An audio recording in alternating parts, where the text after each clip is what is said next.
As soon as you give politicians power, any kind of power that didn't exist previously, if they can figure out a way to force you into carrying something that lets you enter businesses or lets you do this or lets businesses open, historically, they are not going to give that power up. They find new reasons to use it. We have to protect those freedoms at all costs, whether you agree with people's choices or not, because it is the foundation that this country was founded on, freedom. This idea of freedom, there's so many people that think it's frivolous, it's not important, it's not the main thing that we should be focused on, but it is the literal structure that allows this country to be so f***ing amazing. Every single country that's ever existed other than the United States, up until 1776, every f***ing country that has ever existed was run by dictators, all of them. This is the first experiment in self-government that actually worked, and it created the greatest superpower the world's ever known. It created the greatest cultural machine, the greatest machine of art and creativity and innovation right f***ing here. And how did it do that? It did it through freedom. And as soon as you see something, anything that comes along and inhibits your freedom, you should be very cautious of that thing. You should be very suspicious, because anything that comes along that can inhibit your freedom is, by definition, anti-American. Ladies and gentlemen, welcome to the show. We are 27 days away from the midterm elections and the gubernatorial election here in Oregon. I am getting excited because I haven't felt this much hope here in a long time, folks. Welcome to the show. We're glad you're here. I can't see you, but you can see me, but I'm sure you're better looking than me, but we're going to, that's a different story. Anyways, funny shaped head. But listen, guys, 27 days. Can you feel it, Dima?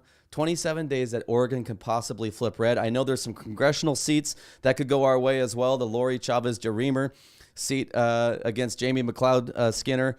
That seat is looking like it's going to maybe flip towards Lori DeRemer. The Mike Erickson, that's the one I'm not really sure about yet. But guys, we have the best opportunity to get a Republican in the governor's seat. Christine Drazen is that nominee. Now, she didn't win a lot of the vote, right? She won probably 23% of the Republican primary vote, but hey, it was enough to get her in. It was enough to elect her. And, we're backing her. And for those Republicans going for Betsy, let's figure out your life. You have 27 days to do it. Let's get on board. Let's get it together, okay? I don't know what we're doing. You've seen the polls. This is why I waited until after the summer to make my endorsement. But Betsy Johnson doesn't have a chance to win this. You're seeing the polls, and not just one poll. You're seeing many polls where she's down by double digits. Guys, if you know anything about politics, just trust me. I know one of you's out there listening, going for Betsy.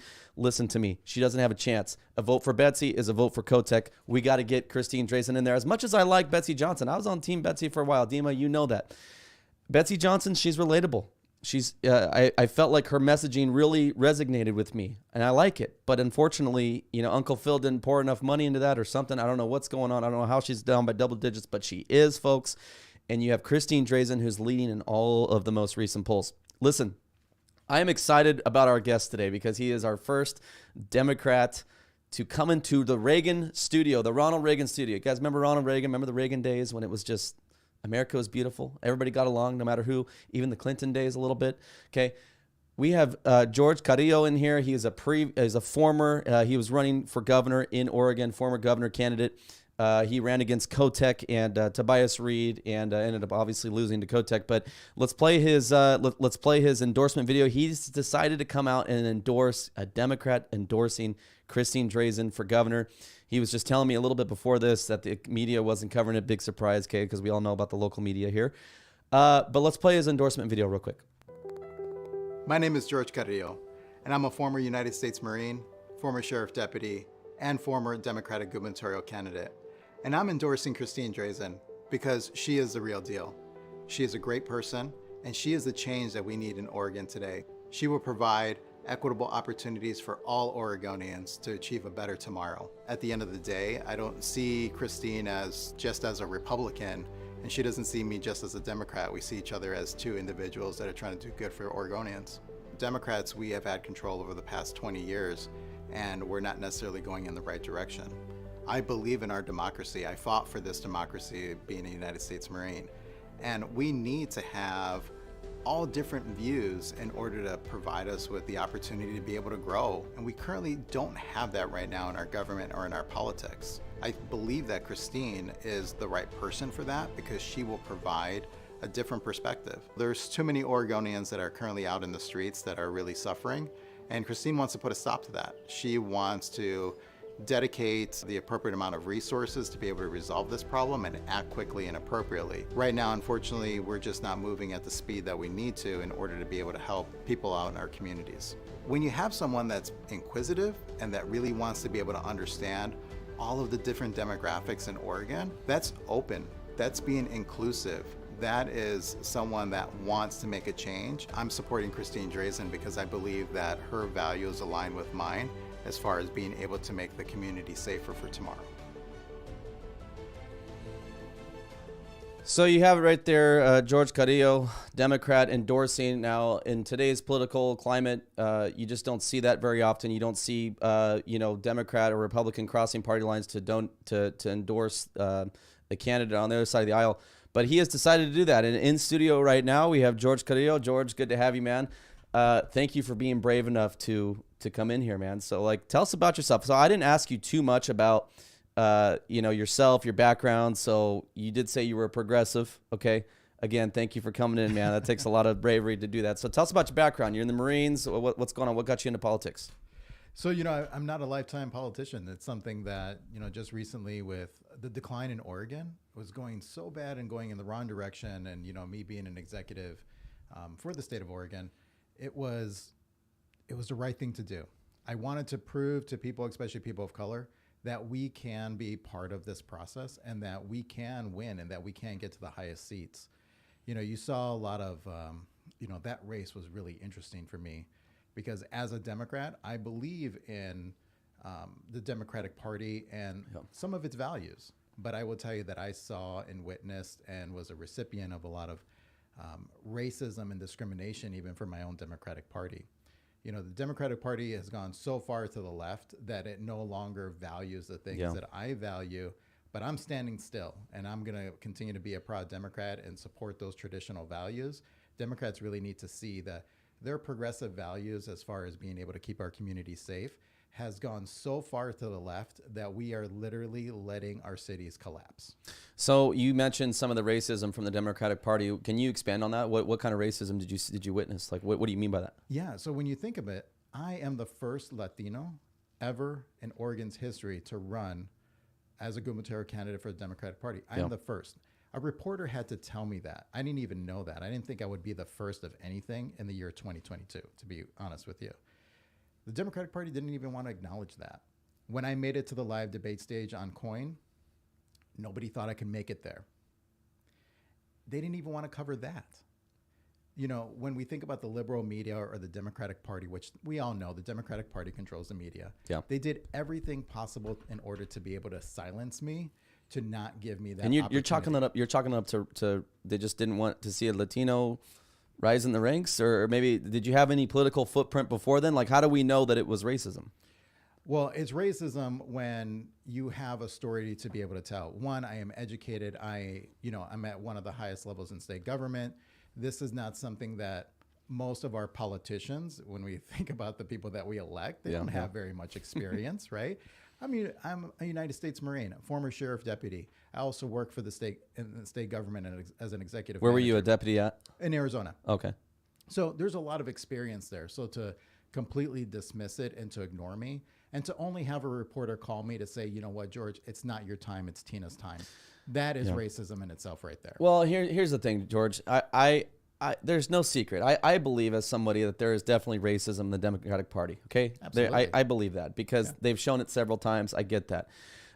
My only thing is I'm in a position now where, in my opinion, and you're going to differ with this, but I feel like racism, and I'm not saying you're doing it here. I'm just saying in general, the race card is being used everywhere in this world, and it's been used so much and been used so inappropriately that it's been diluted to where real racism maybe gets drowned out, right? Yep. And so, I've been in politics long enough, right? You've been in politics, right? You get it. When they said it was Tina's time, you really think that they did that because she was white, even though she was a lesbian, or she is a lesbian?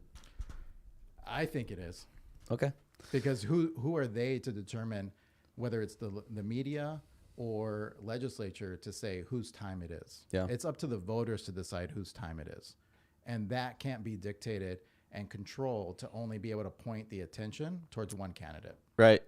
No, I totally get it. I just think that in today's world, we there is real racism. I think it's on a very small scale in our country. I don't think it's as big as the media says it is, or the sports celebrities. I've been pretty vocal about that, but I've always said wherever racism's at, definitely have to take care of it, because that's not something that I believe in. That's not something I support. That's why I've been, I'm going to mention them, the Proud Boys. We're not best friends because Right. Some of their history with their leader and everything else, and the things that they've said and whatever.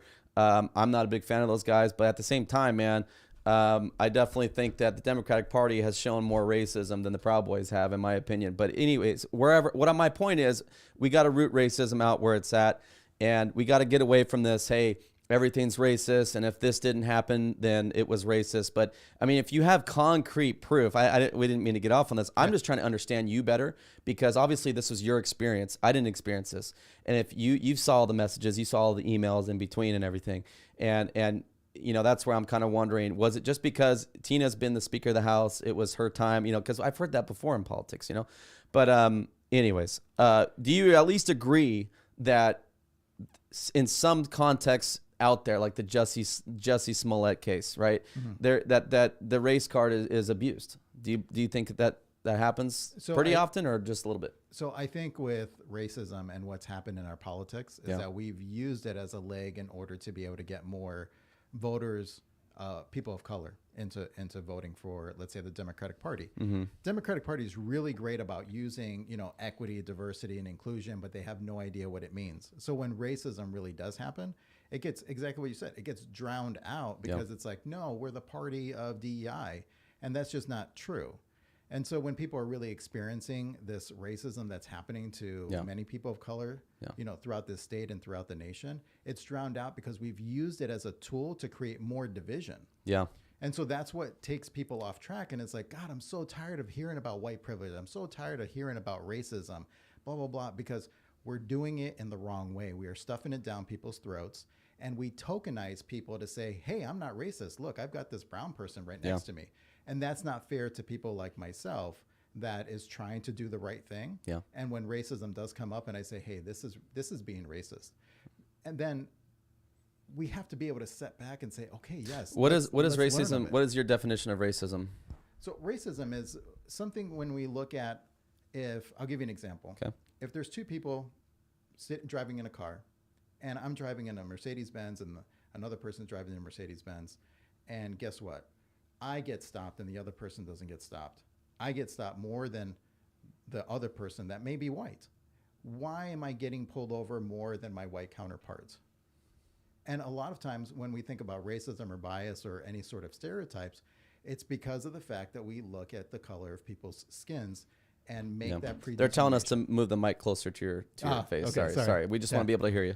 Yeah, no. There we go. And so when we look at that, that is being racist. It's not that everybody here in the United States, we don't have this dominant racist society, but we have a lot of people that are in power that are very racist, and they don't understand what they're doing, and we allow them to stay in power because guess what? They're part of the party that is in control. So you do agree that it's overused, the race card, the white privilege card. You do believe it's overused. Obviously, I think we can all agree that it's overused by politicians that are not currently experiencing that racism.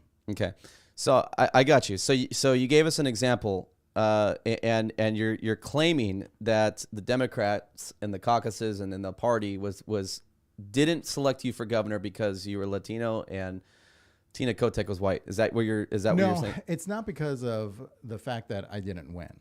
It's not because more people didn't vote for me. It's about the opportunity. Got it. So if you're going to provide media coverage and you're going to give anyone a platform, then you should do that evenly throughout all of the candidates. Otherwise, don't be in the business of doing it. And a lot of media says, well, we just don't have a lot of time. But you watch the news and what are they covering? The best pizza in Portland or whatever. They have the time and the opportunity to actually mention people's names, but they choose not to. And they only talk about one or two candidates. And it's usually the one with the most money too. How much money did you raise in that primary? A little bit over 50,000. Okay. Which was incredibly difficult to do, I will tell you. Right. No, I mean, 50,000 is more than a lot of the primary Republicans raised. Trust me. But yeah, I think Kotek raised like a couple million, or how much did she raise? So in the primary, she only raised a few 100,000, I believe, in the primary. Really? She really started getting bumped up more when, after the primary. That's yeah, but she's been in politics and she has all those connections. That's why I hate politics, because it's like, just because, you obviously, in my opinion, I think you would have been the better candidate. If they were smart enough, and this is where politics breaks down. Do you put a guy like you to beat a Republican? Because if you're the nominee, you're beating Christine Drazen. Yeah. The reason why Tina Kotek is having trouble beating her in the polls is because she's Tina Kotek. She's Kate Brown's best friend. She was the Speaker of the House. She was behind all those policies, the lockdowns, the keeping kids out of schools, and all of the policies with the homelessness. She's behind all that. Yeah. And people know that. And Christine Drazen's been doing a good job of using that against her. And so, if they would have picked an outsider like you, they would have been you would have been beating Christine Drazen, right? In my opinion. If you would have raised the money as well, but. Well, I think when we talk about raising money, right? When Tina announced that she was going to be governor, of course, Kate Brown's super PAC just gave her $800,000 just to start her campaign. Right. Who else gets that opportunity? It's a leg up. So it's not the fact that it's Tina's time. It's the fact that Tina has that access because of the position that she has. Do you think if it was you, though, as Speaker of the House and with all those connections and work in politics as much as you did, do you think that they would have given it to you, or somebody like Tina that raised about 50,000 that hasn't really been in politics? Do you think she would have done? I'm asking you. That's a great question. I have no idea. Yeah. I have no idea what would have happened. But there hasn't been a person of color to be speaker. Yeah. And let's not forget, Janelle Bynum, she should have been the first person of color to be the Speaker of the House. And Tina Kotek did a great job of not making that happen after she promised her that position. Yeah. Yeah, no, I, like I said, I just go off of things I see. I don't, I try to be open with things, but I also know how politics works too. And unless you had, in my opinion, George, unless you had like a memo that said, hey, we really want this white girl or something, I just find it really hard to just chalk it up to racism. And it could have been, though. I'm not doubting you. I'm not saying it. I'm just saying it's hard to label that. If someone were to ask me, why didn't George get in and Tina got in? I don't think the race card is something I would go to. That's just me. Well, it's not the race card as far as who got in. It's the race card as far how as you're treated. How you're treated in that process, Yeah.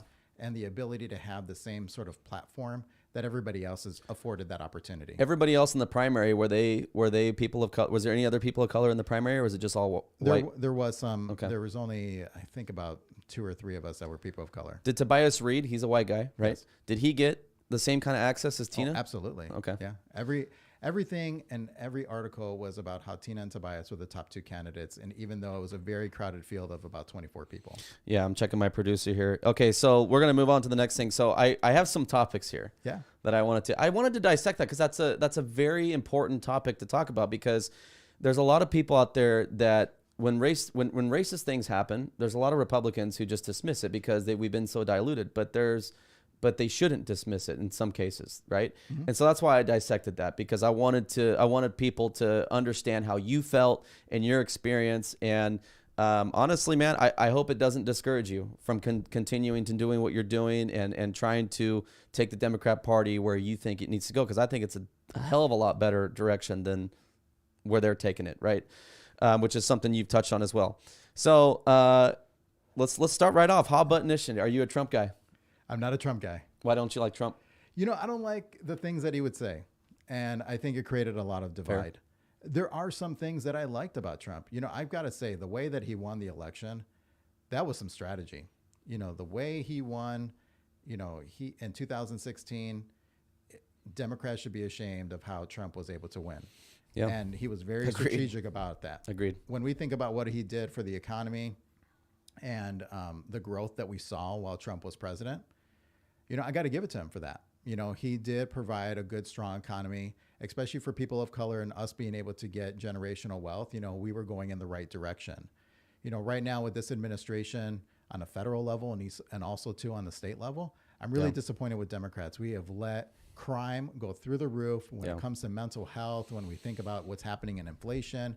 I get upset every time I have to go to the gas pump and see gas almost at $6 a gallon here in Portland. So you're not a Biden fan? I voted for Biden, Okay. but I am disappointed. I'm one of those people that is, not happy with Biden and his administration right now. When he got elected, I really wanted to give him a chance because, he made this speech like, hey, I'm going to be a president for all Americans. Mm-hmm. And, I go, let's see where he takes this. Let's see how he gets us out of the pandemic. Let's see how he gets us out of, the mandates and all that kind of stuff. And all he did was divide from the beginning. He didn't do anything of what he was going to say he was going to do. It was kind of a letdown because I was so exhausted at that point because I'd been working in politics through the Trump administration. Yeah. And I was exhausted, man. I was like, dude, I was like, I just want the country to try to unite a little bit, even though a lot of these things were Democrat caused, media caused, in my opinion. The handling of the pandemic, the way the blue state governors handled it. But, I was really hoping that maybe Biden can just soften the ground a little bit, but he just made things worse on every level. I mean, he came out a few weeks ago and called out, 75 million people that voted. Now, I know people who love Trump. You do have your MAGA Republicans, and then you have your Republicans who like Trump.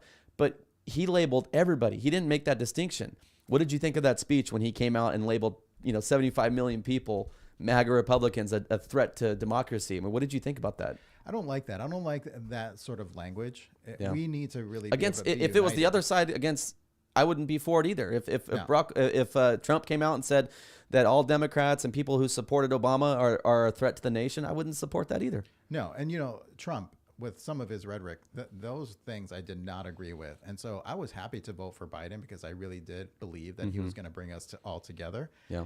And that's just not happening. We're seeing this big divide. Of course, we have the midterm, right? So everybody's trying to get as many votes and really shore up their base. And Democrats right now across the nation are in hot water right now. They thought that they were going to steamroll past this through this midterm because of Roe versus Wade. Yeah. And now there's a lot of toss-up races right now, and it's to their own demise. They got too cocky. We've been in power for too long, and we haven't done the work of the people. We have gotten away from the work of the people and only work for the party, and that doesn't work for me. Yeah, man, it's just unfortunate because I love my country and I don't care, I don't really care who's in charge as long as they're doing a good job. I do care about, little issues, little micro issues that affect us on the local level, such as schools, roads, infrastructure, all that kind of stuff. I'm wondering as someone who calls himself progressive and someone who still calls himself a Democrat, which I don't know how you still are because you are like the most common sense Democrat I have ever heard. You're not, you have your beliefs and you're strong in them. I love that. But you definitely are, you seem to have common sense. You're not playing party lines, man. And that's what we need more of, but there is that issue with the schooling and they call it CRT, right? Mm-hmm. Critical race theory. Teaching kids that if they're white, they're automatically racist and they're automatically privileged and they automatically have a leg up. Now, I grew up in a poor town, man. I grew up around a lot of white people, okay, that were poor, that had poor parents that I've seen pick themselves up and become successful, not because the government gave them not because their skin was white, but because they worked hard. All right. So what do you think about what's going on in our schools? I mean, it's a big issue, George. I mean, we have them, they're trying to teach our kids in my opinion, inappropriate curriculum that teaches them about sex, that teaches them about, transitioning genders and all that kind of stuff. What do you think about that? Do you have concerns with it? Do you agree with it? Do you think they should pull back? What do you think? So I think with our education system right now in Oregon, we rank at the bottom in the nation. Yeah. We are not spending enough time right now to teach our kids how to read and do math. I think we rank 48th in graduation rates or 46th, whatever that is. It's extremely low. We've really gotten away from being able to teach our students and really be able to support our teachers. And now when it comes to like the actual curriculum and what's being taught, I think that parents need to be a part of this discussion. Yeah. I will tell you that as a parent, I have 2 young kids that are in school, and it is very difficult to be able to get them the help that they need. Yeah. Every kid learns a little bit different. And what I get upset about when we think about equity is not a race thing, right? Equity is being able to meet the people's needs based off of what their current situation is. And for our children, if you remember back in school, they teach you just one way, a certain way. And if it doesn't work for you, it doesn't work for you, right now we see the same thing. We don't see our children getting actually the right resources to be able to be successful. And so kids aren't graduating. There's a reason why, as a blue state, we have an incredibly large number of people that are going from school to prison. Yeah. And that is a complete failure.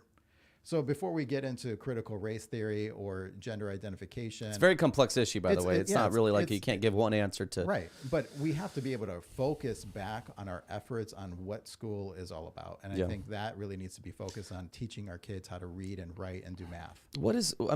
A big part of that is is Kate Clown, I call her, because she's such a clown, because only a clown would make a decision such as removing requirements, math requirements, reading requirements, writing requirements for students, and just letting them graduate for basically just showing up at school. Yeah.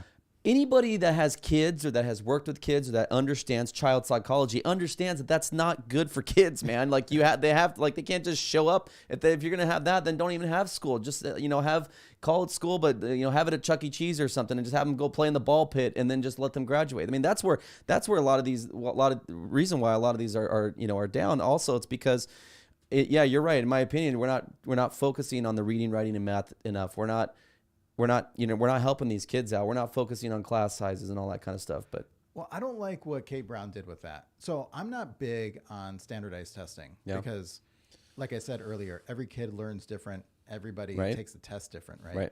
Let's meet our kids where they're at. What I don't like about Kate Brown's stance on this was that she removed standardized testing, and then she said, because of our BIPOC community and all of the inequality in our school system and the racism that exists, that's the reason why we are going to be removing these standards. Well, guess what? Isn't that racist? Let me tell you what that is. That is a political move, right? Which you are trying to get this sold off the backs of people of color. We never asked for that. We didn't ask to make us the excuse for a poor policy decision. Yeah. And guess who's doing that for us? It's a white woman that's doing that for the community of color. Yeah. For me, I never asked for that, and nor do I want that. I think we need to be able to go back and figure out how do we bring that back so that way students can feel valued and say, you know what, I did succeed. I want to graduate, and it's a fair process for me to be able to do that. Yeah. I think that's a great point. I think also, I think any talk, and this is not me saying that downplaying racism or white privilege, whatever that, okay? But I think we need to chill out on the teaching kids to see through the lens of race on everything, right? I think that, because, trust me, growing up, I grew up in an all-white school. I was called all pinto bean. I was called all kinds of stuff. And this stuff hurt, man. Me and this other kid that went to school, his name is Rafael. We were like the only Latino school, but he was the one that actually spoke Spanish. I didn't, because my dad's Hispanic, my mom's white. But, I still had the look and so I get that. And I'm not saying that we should chill out on that or chill out on watching out for kids getting bullied in any way, not just race, but anyway. But I guess my problem is how much that equity focuses on race and how much equity focuses on, because a lot of these, it should be about where these kids are at, right? Like you said, meeting the kids where they're at, right? So if a kid is in a single parent household, I don't care what color they are, they're probably going to need a little extra attention, a little extra help, and a little extra attention. But see, that's the way that they're pushing DEI is not that. They're looking at, kids, what color are they? Okay, so our BIPOC kids and all these underprivileged kids, they need more attention because they're BIPOC. I just think, first of all, that's insulting to those groups. Second of all, when you do that, that's when you start polarizing. You start getting kids going back and forth against each other. I just don't think any of that's the solution. I think that, like did you see that video on the Tampa Bay coach that came out today? And they were talking, the Tampa Bay Buccaneers coach, he's a black man. And they were talking to him about, how does he feel about being, him and Mike Tomlin being the only two black coaches, and a very underrepresented. And he kind of was just like, you know what? I don't care about that. We don't see each other that way. And I wish you guys would stop talking about that and, stop making a big deal because it's insulting. And he kind of was just like, I wish you guys would just let us do our thing and let us coach. We see each other from who we are, not our color. I just wish we could get back to that, man. And like I said, wherever there's racism or people being treated wrong because of their race or background, absolutely needs to be addressed. But I think when we start pumping it in, and teaching kids and having them read books about, oh, if you're black or if you're Latino, you're automatically not given a fair shake, and you need to take it out on the system, and you need to look for it everywhere. I just think that's so detrimental, man. So how do we come in the middle? How do we meet in the middle to where we help these kids, but also not do damage to where we're making everything about race and everything about this and that? Well, I think that's where parents and schools and the government needs to be able to come together to be able to create a curriculum that is agreed upon. Yeah. Because we do need to teach about our history. We do have a history of racism. Does it still show up today? Absolutely. But the thing is that it's being so weaponized through politics. And honestly, what I have experienced in my life isn't the racism like from my next door neighbor or, from going to school. The racism that I've seen is from the people that have the power and the control to ruin your life. And they're usually politicians. And that is not being addressed. Yeah. And all we do is we turn a blind eye to it because we use those words. And so we say, yes, we are Democrat. And guess what? That, for me as a person of color, I am not going to say yes to everything that the Democratic Party says because that's what they said to do. I'm going to do what's right, and I will continue to support whatever policies or candidates that I feel is going to do what's best for not just myself, but for my kids, for my wife, and for all people in Oregon. Well, that takes a lot of guts, man. I mean, to stand up to that, because you're going against a really powerful system, you're going against a really, really powerful people with a lot of connections. My only thing to you is I just hope you keep going at it, man, because I think that, even though there are a lot of things we don't see eye to eye, I think that you have the most level head out of any Democrat I've ever listened to, honestly. So keep at it, man. That. What did you think about, so we didn't really touch on this, but do you agree with some of this like sexualizing of children that we're seeing in our schools, like teaching them, like I know there was some books in the middle schools in the country, some a few school districts that was showing kids how to give oral sex and showing, like, what do you think about that? I mean, so I haven't seen that material, but I will say that for me is a sensitive topic. Once we start teaching children, which we should be teaching children about their bodies and our body parts and the changes that they're going to be going through, right? Because they need to be educated on those things. But once it starts getting into other things more intimate, that I think depending on what grade it is, it's too early, and it changes kids. I remember when my kids started going through that, it changes them. The conversation is different. They start becoming more curious about certain things, and I think that that's a conversation that I want to be able to have. I know that I also want the assistance of the school to be able to provide them with a proper education. But again, it needs to be something that's agreed upon. We need to get parents back into the classroom so that way that we believe that this is an appropriate approach and not one that is, as a parent, that guess what, we're not ready to have that conversation with them yet because they emotionally and also by their age are just not there yet. One day they will be, but depending on what grade and what age, I just don't think it's appropriate yet. Yeah, no, it's not. It's like I said, I've had a 14-year-old daughter. I've worked with kids for a very long time, and it's never a good idea to start teaching them about sex in kindergarten and teaching them about all these kinds of things. What do you think? I'm curious to what you think. Oh, first of all, what did you think about Tulsi leaving the Democratic Party? Are you a Tulsi Gabbard fan? Yes, and I was shocked, to be honest with you. That she left it? That she left. Okay. It's hard to leave the party. Yeah. Betsy Johnson left the party, and when she did, I was like, wow. I like Betsy. I have nothing against Betsy. I think she's... Me too. She speaks her mind, and she's a strong woman, and I think she did, some good when she was in legislature, but...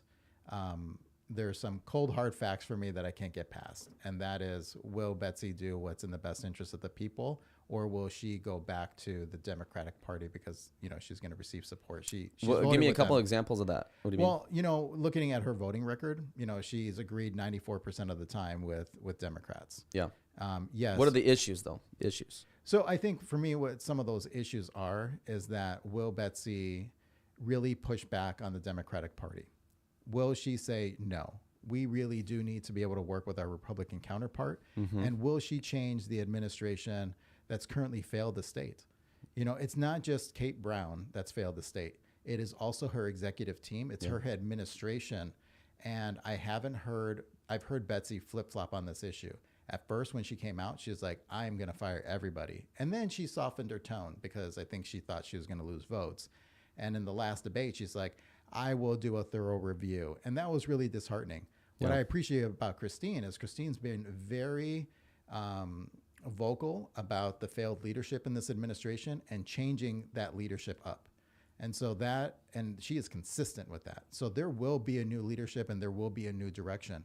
And that's what we also have to look at as voters and as Oregonians. Do we want more of the same and the same leadership, not just in the governor position, but all of these agency heads? 2A has been a pretty, the Second Amendment and gun rights has been a pretty controversial topic over the past year with the mass shootings, the unfortunate mass shootings. You have, Senate Bill 554 that went through that basically made it illegal to carry a gun, even if you have a permit on any government property without permission. Now we're facing ballot measure 114. What do you think about that? So Oregon, we already have a lot of gun laws. Right. And, I looked at 114 and there's not a lot that I like about it. I don't believe that it's going to prevent loss of life. As a sheriff deputy, I've been on the streets and I was a sheriff deputy down in Arizona. And in Arizona, they have very lax gun laws. Everybody can carry, conceal. There's no permit. And so as law enforcement, we were trained that, guess what? Every single person has a gun. Yeah. And so, we did things a little bit different there than we do here. And here, what we need to understand is that if we want to be safe, if we want to provide safety to the citizens of Oregon, then guess what? Let's start investing in mental health. Let's start investing into drug rehab. Let's relook at Measure 110. Let us look at how can we harden our schools? How can we make the landscape more difficult? How can we make our buildings more difficult for people to be able to actually get in? Right now, active shooter drills, they're a joke. It's basically all the kids run into the corner and the teacher wraps their arms around them in the corner. And we haven't done anything. We haven't invested the appropriate amount of money to actually keep our kids safe. It should be, listen, we can build prisons to keep people in, but yet we can't keep people out of our schools.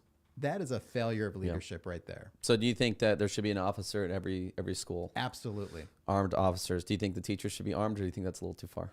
So I want to be able to keep our teachers safe. Yeah. And I think that, when you carry a weapon, it is a huge responsibility. And I will tell you that as a police officer, that I practice using my weapon every single day.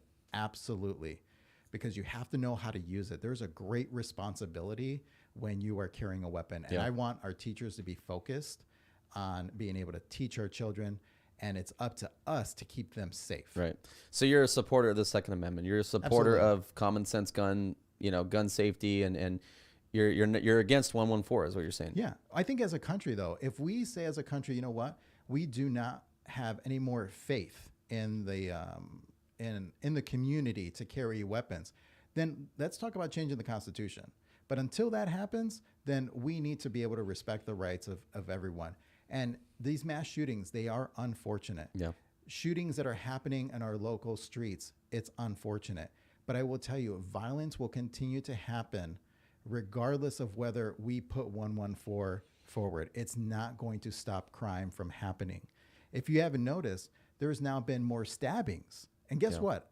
I'd rather get shot than get stabbed because I have a better probability of living if I get shot than getting stabbed. Yeah, so, they keep restricting gun owners, responsible gun owners, because of the acts of a few. Like the Ben shooting was unfortunate. It was tragic. It was sad. But to pass more laws against the good people and to just say we need to get rid of guns altogether, like how is that? You're right. It's just common sense stuff. I want to talk to you about a couple more issues. The border. Well, how do you see the border right now? Do you see it as a crisis? Do you see it as something that we can blame on Biden, or what's your take on the border? Do we need to secure our border? I mean, you worked in Arizona. You probably dealt with it. So I will tell you that as a Latino with a rich heritage, I come from my family comes from South America, and my wife also, she's Mexican, and the border is a crisis. And it's a crisis because we have a lot of people that are coming into this country. Mm-hmm. I'm not so hung up on the fact that they're undocumented. Yeah. What I have a problem with is the fact that they are being used for human trafficking. Right now, the cartels are bringing people over the border because they can continue to use them and sell them into slave trade. And guess what? We are, as a country, we are not doing anything about that. We keep labeling it as, oh, they're bringing in drugs. I'm going to tell you right now, and I know this from experience, cartels, they don't ship kilos in a person's backpack. They ship hundreds, if not thousands of kilos of product across the border, which is going through our ports and not through humans.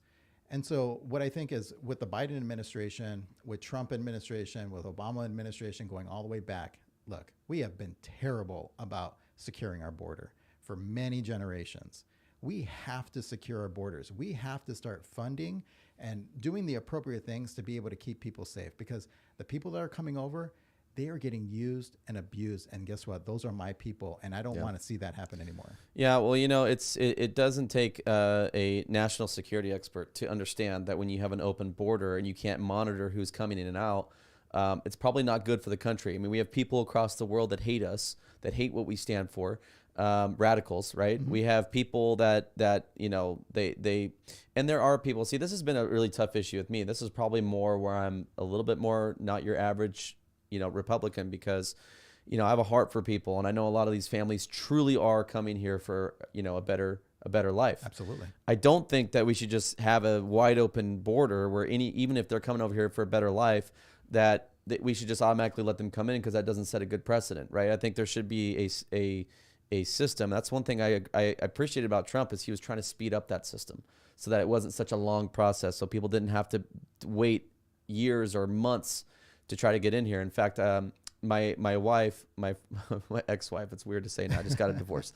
Holy cow, not everybody knows that. Now they do. Look at that. That's why we love live. So my ex-wife, she worked with a coworker who, she works at a furniture store, mm-hmm. and the cleaning people, they're Hispanic and they were all undocumented. And during the Trump administration, she actually got deported. Mm-hmm. But then they were doing this fast track. They were testing it, and she was able to come right back, and she's a citizen. Like that, those are the kind of things that I like. Like if we can vet people, that's all I care about. Like I'm not one of those like, okay, America's closed. Like you hear a lot of people out there that are like, we should just close off everything. No more. We have too many people here, and there's no more. Okay, we have plenty of land. We can, if people are wanting to come here, wanting to participate in society, wanting to work, wanting to, be a positive influence on our country, and wants to come here and be American, then by all means, man, I don't see a problem with that. I just don't like the open border. I think that we need to vet people. There needs to be some kind of a better process on that. But yeah, the way it is right now, man, the crisis that's going on, holy cow. And it cracks me up, dude, seeing all these blue state governors crying up in New York, and with DeSantis shipping all of them to Martha's Vineyard. You can say political pawns, whatever, but at the end of the day, he's shoving the problem in his face, because this is an America problem. Yeah. And the fact that the blue states and the northern states, that they want to ignore it and just kind of leave it to Texas and Arizona, and they're just kind of like showing them, hey, this is what we're dealing with. But times that 50 that we just put in Martha's Vineyard, times that up to 50 million, because that's what we're dealing with. So there definitely needs to be. Are you in favor of amnesty? So I am in favor of amnesty if there's a right process that's put in place. There's got to be good policy around it, because we do have millions of people that are here that are undocumented, that it would be unfair to send them right back there, because they don't even know what that country. They identify as American. They've been here since birth. So I am for, DACA. But what I am not for is this failed policy, is exactly what you were saying. It takes too long. People don't have confidence in our immigration system to say, you know what, I want to go through the appropriate channels, because at least I'm going to get an answer. It's going to be denied or approved. But here, people are waiting decades to find out whether or not they're going to be able to enter this country. And so what's the easier thing to do? Hey, let's just cross the border. The borders are open. The borders, first of all, are not secure. And they're not secure for anybody, not just talking about having enough law enforcement presence there, but it is extremely dangerous for these individuals to get and pay money to coyotes. They're treated terribly. Some of them get killed in the process. They die through traveling through the land. Yeah. They cross the border. They get into the human sex trafficking and human slave trade. Yeah. And that's being ignored. And as a Democrat, I can't stand by and say that that's okay. Yeah. So as a Democrat, we cannot say that we are for black and brown people if we're letting them die at the border.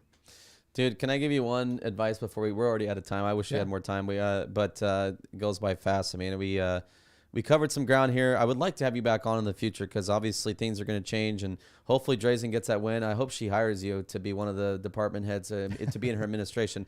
Dude, what is stopping you from coming to the Republican Party? Because you sound more like what Republicans stand for than what today's Democrat Party stands for. What's stopping you, dude? Come over. Come over, dude. We could use you. I'll be honest with you. You know, the thing is that I am just a person that has common sense. Yeah. So I'm not going to agree with everything that Republicans say, and I'm not going to agree with everything that Democrats say. And that's not because I'm being rebellious. It's just because of who I am as a person and what my principles are. But you know what? Right now, we have the opportunity to make history here in Oregon. So, you know, putting me to the side here for a second, we got to do what's right. We got to elect Christine Drazen. Every Republican needs to be able to get on Team Christine and make that vote. We cannot afford to give that vote to Betsy Johnson. Right? We need to do that. And we need to be able to come together. We need to show that as a party, we can get behind our candidate and that we are not going to be divided. And you know what? Right now, this is the time. This is the opportunity. Christine, the reason why I'm endorsing her, because she's the right person. Christine is very logical. She looks at things. She is very intelligent.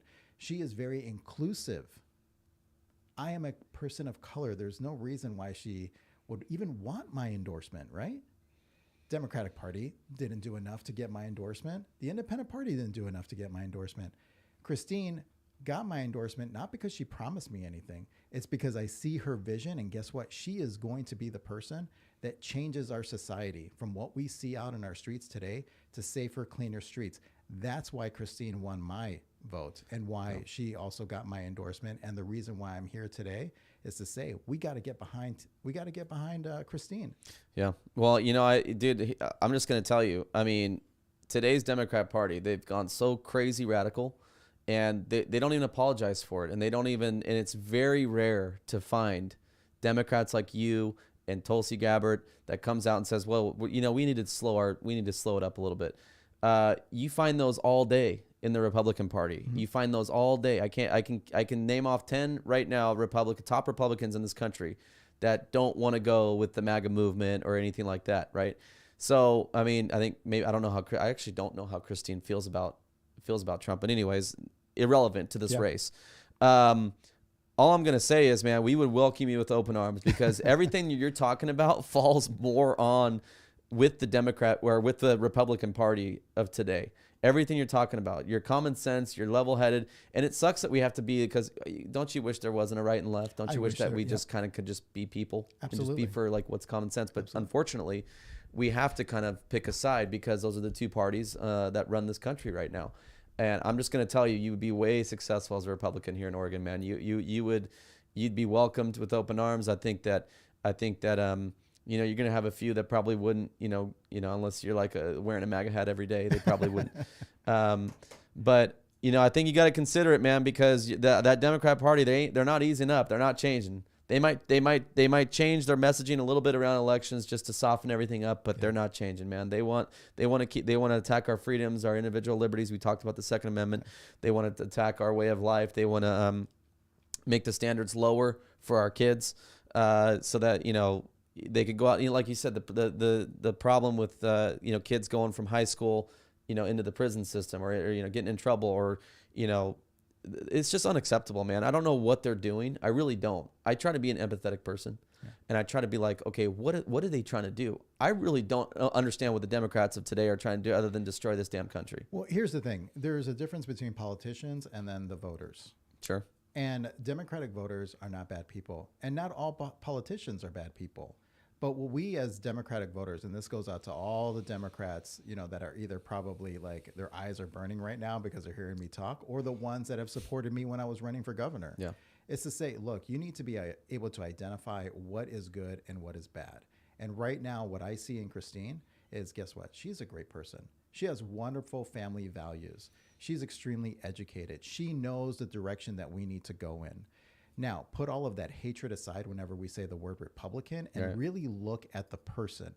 And, the right person for this position is Christine Drazen. So for my fellow Democrats, put that rhetoric to the side and look at who the person is. And I'm telling you right now, she is the person. And especially as a person of color, as a Latino, I am supporting her because she sees us, she hears us, and she's going to make the changes that we need. Amen, bro. Hey, how can people find you on social media? And, do you have a website?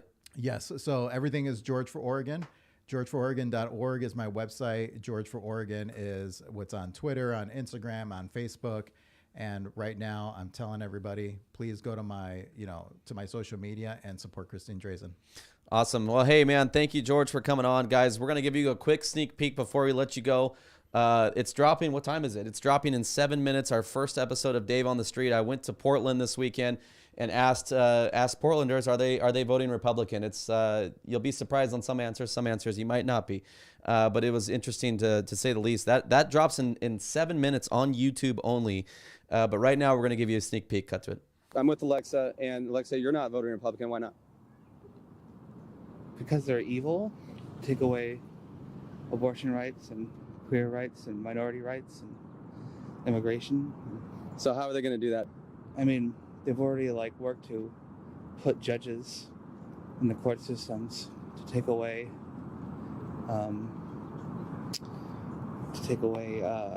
they added anti-abortion judges across the courts. Yeah, but that was federal, right? Not in Oregon. Are you voting Republican for Oregon Republicans? No. Okay, why not? Because why would I? Asking you. Do you agree with defunding the police? Yeah. Okay, why? Because oftentimes they abuse their power, but in many ways they're also sent to do things that they're not meant to do, something that health workers or emergency workers are. They're meant to do all sorts of jobs that not even well-intentioned police can handle. That's just the good ones, So The murder rate and the homicide and the crime rate's up really high. I mean, is that something that concerns you as a Portlander? Sure, of course. I mean, why wouldn't it? So there was no murder or violent crime in Portland before that. Well, there was, but it wasn't as crazy as it's getting now. And that's the only concern for some people. Some people are saying, the crime's going up, the homicide rate's up 300%. Why do you think, Alexa, that crime has risen? If it wasn't defund the police, what do you think? I mean, there's a lot of causes. I'm no expert on it, but I mean. We wonder why Oregon keeps going blue. There's one example right there. I mean, what are Republicans doing that are taking the rights away from any group of people? Okay, guys, we got to get out there. This is what we got to do. We got to get out there. We got to educate these people. We got to get them going. We got 27 days left until this election, guys. This is the most hopeful I've ever been in my life for Oregon. Let's get it done. George, thank you so much for being on with us, my friend. I appreciate you. And you guys have a good night. And, we'll see you next time.